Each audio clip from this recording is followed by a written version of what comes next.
শিৱসাগৰৰ নাগৰিক সমাজে যি পদক্ষেপ লৈছে এয়া আদৰণীয় আৰু আমি ভাবো যে আমাৰ হাতাম পুৰুষীয়া যি শান্তি সম্প্ৰীতি আমাৰ যি হাতাম পুৰুষীয়া মিলাপ্ৰীতি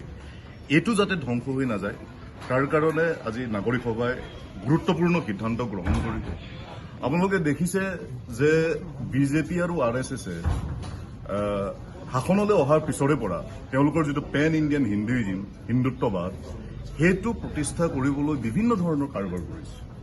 আপোনালোকে দেখিলে যে যোৱা 17 জুলাই তেওঁলোকে হিন্দু বাংলাদেশী বিলাকৰ বিৰুদ্ধে যি বিদেশী ন্যায়াধিকৰণত গোচৰ আছিলে ৬৯,৫০০ সেই ৬৯,৫০০ বিদেশী ন্যায়াধিকৰণৰ গোচৰ তেওঁলোকে প্ৰত্যাহাৰ কৰিলে আৰু সেইকাৰণে আমি কৈ আছো যে তেওঁলোকৰ যিটো হিন্দুত্ববাদী এজেণ্ডা আৰু সেই এজেণ্ডাৰ কাৰণে তেওঁলোকে জাতিৰ বৰ্গৰ জাতিৰ আটাইতকৈ ইম্পৰ্টেণ্ট যিটো জাগা যি শিৱসাগৰ য'ৰ পৰা আমাৰ ভাষাটো আমাৰ জাতিটো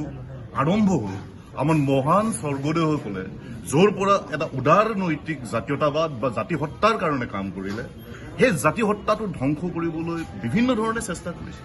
এখন গুজৰাটৰ দৰে সাম্প্ৰদায়িক সংঘৰ্ষৰ এটা পৰীক্ষাগাৰ বনাব বিচাৰিছে, সাম্প্ৰদায়িক সংঘৰ্ষ লগাবলৈ বিচাৰিছে আৰু শিৱসাগৰৰ নাগৰিক সমাজে ইয়াৰ বিৰুদ্ধে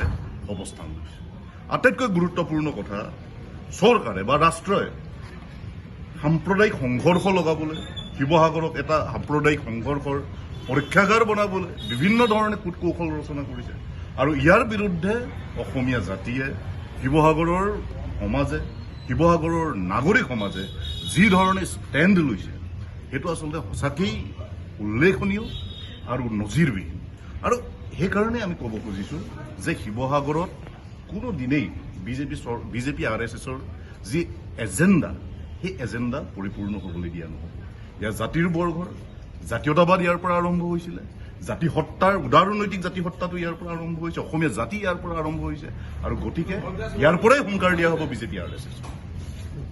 যিকোনো খবৰৰ বাবে যোগাযোগ কৰক 7099017330 লগতে 7099017110 নম্বৰত।